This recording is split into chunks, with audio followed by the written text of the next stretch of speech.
पिछले वीडियो में हमने आत्मा पर कर्म बंधन के लेप होने की बात की थी। इन्हीं कर्म बंधनों के कारण आत्मा जन्म मृत्यु के चक्कर में संसार सागर में पड़ा रहता है और फलस्वरूप उत्तम मध्यम एवं नीच योनियों में जन्म लेता है। जैसे कहते हैं कि जैसा कर्म वैसा ही उसका जन्म। इस विषय में उपनिषद का एक श्लोक है कि योनिमन्ये प्रपद्यन्ते शरीरत्वाय देहिना स्थाणमन्ये अनुसंयन्ति यथा कर्म यथा सुतम। कि कहते हैं कि मनुष्य अनेक योनियों में जन्म लेता है। उसका जन्म किस योनि में कैसे होता है, इस संबंध में बताते हुए उपनिषद कहता है कि जैसा कर्म वैसा ही उसका जन्म। अर्जुन भगवान कृष्ण से भगवद गीता में पूछते हैं कि भगवान ये बताइए कि मनुष्य पाप कर्म क्यों करता है। इस पर श्लोक है, अथ केन प्रयुक्तोऽयं पापम चरित पुरुषा अनिच्छन्नपि वासने बलादि नियोजिता। कि भगवान ये बताइए कि मनुष्य इच्छा न रहते हुए पे पाप कर्म क्यों करता है और उसे पाप कर्म करने के लिए कौन शक्ति बलपूर्वक ढकेलती है। कहते हैं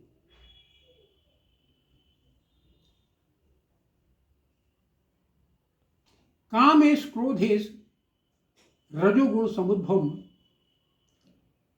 महाशनो महापापमा विद्ये एनिम इहि वैरणम। भगवान कहते हैं कि अर्जुन, ये जो काम है, जो इच्छाएं हैं, जो वासना है, यही क्रोध के रूप में परिवर्तित हो जाती है जब इच्छाएं पूर्ति नहीं होती।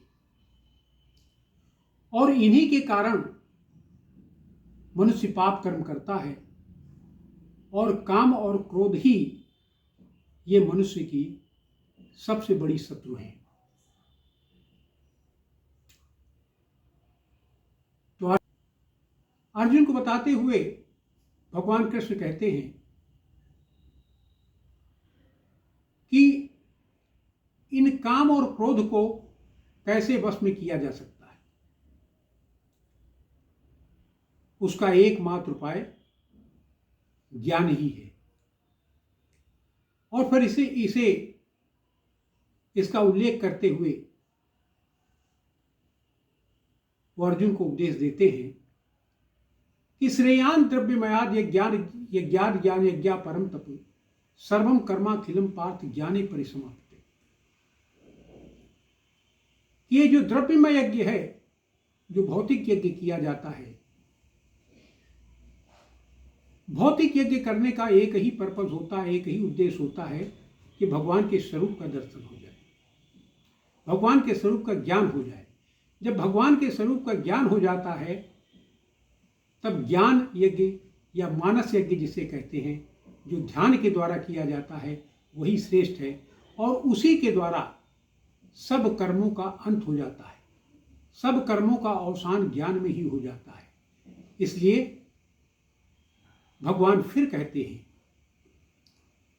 कि यथे धामस समद्धो अग्नि भस्मसात कुरुते अर्जुन ज्ञानानाग्नि सर्व कर्माणि भस्मसात कुरुते तथा। कि जैसे जलती हुई अग्नि में ईंधन भस्म हो जाता है, उसी प्रकार से ज्ञान की अग्नि में सब कर्म भस्म हो जाते हैं और उन कर्मों का फल मनुष्य को नहीं भुगतना पड़ता। इसलिए इस जगत में ज्ञान ही श्रेष्ठ है, भौतिक ज्ञान नहीं, भोगों का ज्ञान नहीं, अपितु इस शरीर और आत्मा और उसके साथ परमात्मा का ज्ञान ही सर्वश्रेष्ठ है, जिसको जानकर मनुष्य सुख दुख आदि द्वंद्वों से, इन कर्म फलों से निजात पा सकता है। यहीं पर हम इस वीडियो को समाप्त करते हैं। इसके आगे की चर्चा अगली वीडियो में हम करेंगे। नमस्कार, धन्यवाद।